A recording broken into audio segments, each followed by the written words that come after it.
नमस्कार लाडक्या बहिणींनो, लाडकी बहीण योजनेअंतर्गत ई केवायसी करण्याबाबतचा अधिकृत शासन निर्णय पुन्हा एकदा दिनांक 11 डिसेंबर रोजी आला आहे. आता यामध्ये अनेक लाडक्या बहिणींच्या शंका होता की आम्ही परत ई केवायसी करायची आहे का, आमची आधी ई केवायसी झाली आहे परंतु आम्ही परत ई केवायसी करायची का, आमची चुकली होती आम्ही दुरुस्त करायची का, आमचे पती नाहीत वडील नाहीत नक्की आम्ही डॉक्युमेंट कुठे जमा करायचे, अंगणवाडी सेविका डॉक्युमेंट घेत नाहीत, असे विविध प्रश्न होते. तर या जी मध्ये स्पष्टपणे माहिती सांगण्यात आलेली आहे. तर जी तुम्ही पाहू शकता.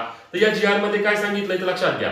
हे बघा, ज्यांच्या पती आणि वडील नाहीयेत किंवा घटस्फोट झाला आहे त्यांनी काय करायचंय, तर त्यांनी त्यांची स्वतःची ई केवायसी प्रक्रिया पूर्ण करून घ्यायची. कशी करायची, आपण पेजवर आपल्या व्हिडिओ आहेत, चॅनलवर व्हिडिओ आहेत, कालच मी सांगितलं. तुमची ई केवायसी प्रक्रिया त्या ठिकाणी व्यवस्थित पद्धतीने पूर्ण करून घ्यायची आणि त्यानंतर तुम्हाला जायचंय कुठं, तर तुम्हाला तुमचे डॉक्युमेंट्स घेऊन त्या ठिकाणी अंगणवाडी सेविकांना जायचंय आणि अंगणवाडी सेविकांकडे ऑफलाईन पद्धतीने दिनांक 31 डिसेंबरच्या आधी तुम्हाला हे तुमचे डॉक्युमेंट देणे बंधनकारक असणार आहे. ज्यांना पती नाहीत वडील नाहीत त्यांना, आणि ज्यांनी ई केवायसी आधी केली होती, योग्य पद्धतीने केली होती, कोणतेही डाऊट्स नाहीत, तर तुम्हाला परत ई केवायसी करण्याची अजिबात आवश्यकता नाही.